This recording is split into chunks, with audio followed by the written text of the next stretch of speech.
नमस्ते। कृपया चैनल को सब्सक्राइब अवश्य करें, वीडियो को लाइक अवश्य करें और वीडियो को शेयर भी करें। एहसानुद्दीन, जलालुद्दीन आलम, इम्तियाज़ आलम, क्या आपको इनमें कोई समानता दिख रही है? मैं 3 लोगों का नाम क्यों ले रहा हूँ? इन लोगों का नाम इसलिए ले रहा हूँ कि ये इम्तियाज़ आलम जो है ये वाइस प्रिंसिपल हैं ओएसिस स्कूल के, ओएसिस कॉलेज के हज़ारीबाग में, और एहसानुद्दीन साहब जो हैं वो उसके प्रिंसिपल हैं, और जो जलालुद्दीन आलम साहब हैं वो एक पत्रकार हैं जो इनसे संबंधित हैं। ये तीनों के तीनों जो है सीबीआई द्वारा नीट पेपर लीक के मामले में पकड़े गए हैं। नीट पेपर लीक के मामले में आपको पता है कई और लोग जो है वो बिहार पुलिस ने भी पकड़े हैं, कुछ लोग जो है वो राजस्थान में भी पकड़ाए गए हैं। तो अब यह स्पष्ट हो गया है कि ये मामला जो है ये कोई छोटा मोटा मामला नहीं है। ये पूरी तरह से जो नीट का मामला है वो एक सोचे समझे षड्यंत्र के अंतर्गत किया गया है। ये मुझे लग रहा है कि अंततः इसकी जो परिणति होगी वो ये होगी कि इस परीक्षा को पूरी तरह से स्थगित करना पड़ेगा, क्योंकि अब यह षड्यंत्र लगातार बढ़ता जा रहा है, अपनी चपेट में अलग अलग क्षेत्रों को, अलग अलग राज्यों को लेता जा रहा है।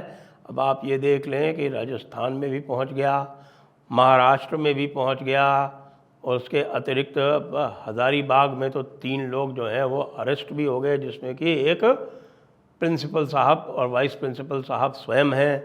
तो भाई ये वाइस प्रिंसिपल साहब और वाइस प्रिंसिपल साहब क्या ये एक एग्ज़ामिनेशन जिहाद कर रहे थे? लग तो ऐसा ही रहा है। अब जो पूरी की पूरी जो एविडेंस आ रही है उससे ये लग रहा है कि ये एग्ज़ामिनेशन जिहाद के ही मामले से संबंधित है। और भी यदि देखें तो इसमें भारतीय जनता पार्टी ने बहुत बड़ी गलतियां की हैं। अब आप ये देखें कि एक एमएलए साहब हैं बेदी राम जी। ये बेदी राम जी कौन है? ये बेदी राम जी जो हैं ये सुहेल देव भारतीय समाज पार्टी के विधायक हैं। सुहेल देव समाज पार्टी के कुल 6 विधायक थे, उनमें से 4 जो थे वो समाजवादी पार्टी के लोग थे जो कि सुभा सपा के चिन्ह पर लड़े थे, और एक हमारे श्री 1008 आपके श्री ओम प्रकाश राजभर स्वयं थे, और बेदीराम, ये 2 जो थे ये सुभा सपा के लोग थे। 4 लोग समाजवादी पार्टी के लोग थे। समाजवादी पार्टी के लोग तो समाजवादी पार्टी के साथ ही रह गए, क्योंकि सुभा सपा वाले जो हैं वो घूम के इधर आ गए। अब सुभाषपा वालों का जो मुस्लिम प्रेम है वो लगातार दिखाई पड़ रहा है। इसके उपरांत भी उनको योगी जी द्वारा मना किए जाने के बाद भी पहले तो उनको सम्मिलित किया गया भारतीय जनता पार्टी में, उसके बाद फिर योगी जी ने जब उनको मंत्री नहीं बनाया तो योगी जी पर दबाव डाल के उनको मंत्री बनवाया गया। उसके बाद उनकी क्या दशा हुई चुनाव में वो भी आपने देख ली। चुनाव के बाद अब वो लगातार इधर उधर जो है वो भारतीय जनता पार्टी को आरोपित करते घूम रहे हैं कि भाई भारतीय जनता पार्टी का वोट उनको नहीं मिला। तो भैया तुम्हारे पास बेदी राम जैसे लोग होंगे और तुम मुख्तार अंसारी के यहाँ जाओगे और मुख्तार अंसारी से इतना प्रेम रखोगे तो कौन तुम्हारे बेदी राम को वोट देगा, और कौन तुमको वोट देगा, और कौन तुम्हारे बेटवा को वोट देगा? भाई इनके बेटे थे जो लड़े थे घोसी से और चुनाव हार गए, और बुरी तरह से हार गए, ऐसे भी नहीं कि छोटे मोटे से हारे, पूरी तरह से हार गए। तो ये बेदी राम जी का लिंक जो है वो हज़ारीबाग वालों से क्या है?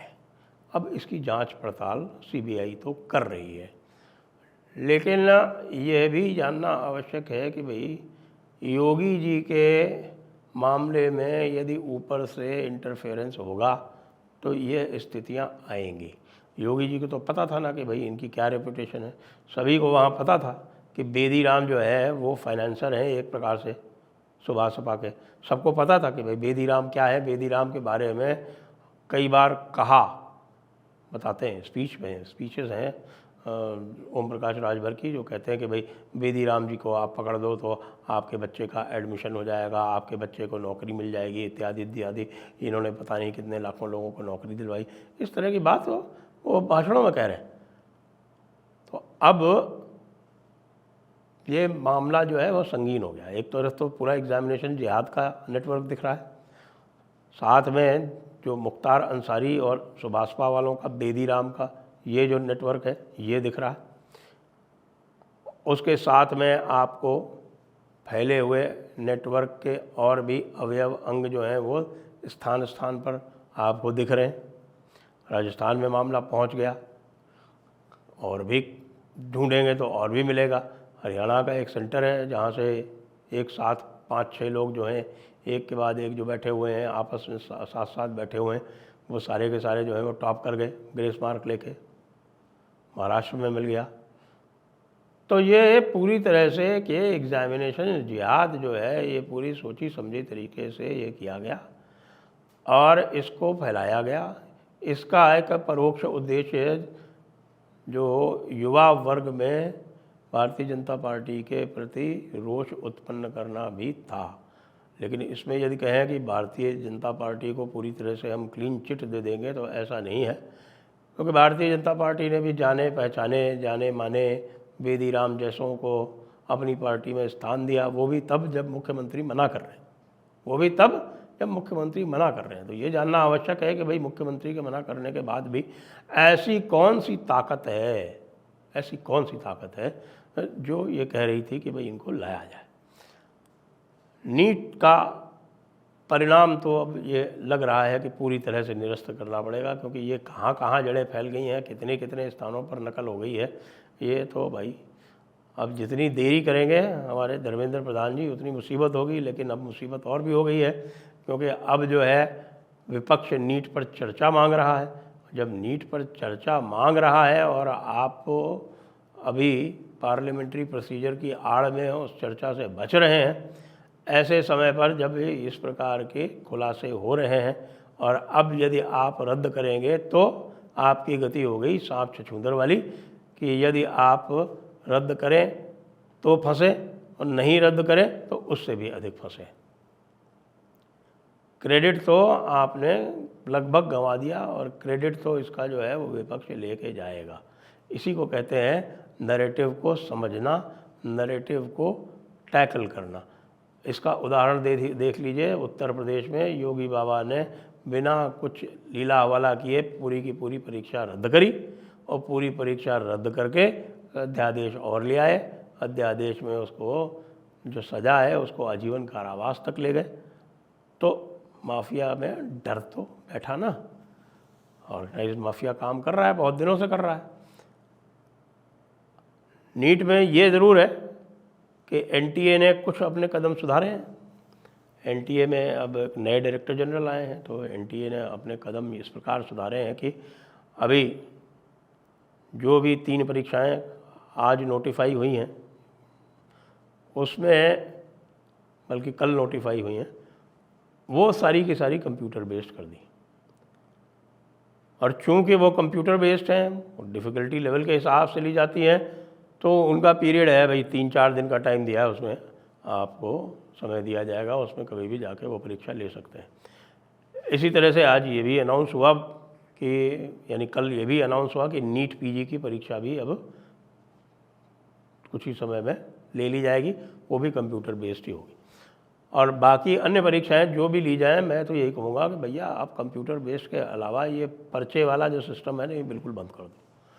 क्योंकि वह टेक्नोलॉजी इतनी बढ़ गई है कि ये पर्चे जो हैं वो निकल के स्कैन होके और चारों तरफ यूट्यूब के माध्यम, व्हाट्सएप के माध्यम से फैलने में मिनटों लगते हैं। जब तक आपको पता चलता है तब तक एग्ज़ाम सब हो चुका होता है और उसके बाद फिर आप जो है वो लकीर पीटते रह जाते हैं। नीट यूजी की परीक्षा को निरस्त करके दोबारा कंप्यूटर के माध्यम से ये कराना अत्यंत आवश्यक है, नहीं तो युवा वर्ग में किसी भी प्रकार के नरेंद्र मोदी की प्रतिष्ठा नहीं बच पाएगी। ये अभी भी समझ लें, जो लोग भी भारतीय जनता पार्टी की तरफ से खड़े होकर वकालत कर रहे हैं, वकालत करिए, हम आपकी नीयत पे शक नहीं कर रहे, लेकिन जो नीचे के लोगों से गलती हुई है उसका तो आपको खामियाजा भुगतना पड़ेगा, रिस्पॉन्सिबिलिटी लेनी पड़ेगी। ये इस प्रकार नहीं होगा जिस प्रकार से किया गया कि कैनोपी गिर गई, तो भाई कैनोपी तो 2009 में बनाई गई थी, कि canopy Indira Gandhi international airport की जो कैनोपी गिरी है कि साहब 2009 में बनी थी, तो 2009 में जिस मंत्री के तत्वावधान में बनी थी वो तो अब आपकी पार्टी में आ गए। तो फिर या आप कह सकते हैं कि 2009 से लेके आज तक जो मेंटेनेंस की जिम्मेदारी थी वो कंपनी की नहीं थी, उस समय क्या आपकी सरकार नहीं थी? पूरा का पूरा नैरेटिव ध्वस्त पड़ा है। सबसे पहले ही आपको जो है कहना चाहिए था कि हाँ ठीक है भाई, ये हुआ, हमारी रिस्पॉन्सिबिलिटी है और हम इसकी तह में जाएंगे, कंपनी को पनिश करेंगे, जहाँ भी लापरवाही हुई उसको पनिश करेंगे। इतना सा कहने में कुछ जाता है क्या? ये कह दिया कि नहीं नहीं नहीं नहीं ये तो ऐसा है। बिहार में रोज़ जो है वो पुल कोलैप्स हो रहे हैं, तो बिहार में तो साहब 2005 से आपकी सरकार चल रही है, एक बीच में एक दो छोटे मोटे गैप छोड़ के। तो नीट के एग्ज़ामिनेशन जिहाद की तह में जाएं, इनको एक्सपोज करें, बड़ा षड्यंत्र था, उस षड्यंत्र को भी ढूंढें और साथ में परीक्षा को निरस्त करके दोबारा कंप्यूटर बेस्ड परीक्षा कराएं और इसमें जो भी गलतियां हुई हैं उसको माने। गलती मानने से कोई छोटा नहीं हो जाता। ये करेंगे तो फिर युवा वर्ग का विश्वास दोबारा जीतने में सफल होंगे। जय हिंद, जय भारत, वंदे मातरम।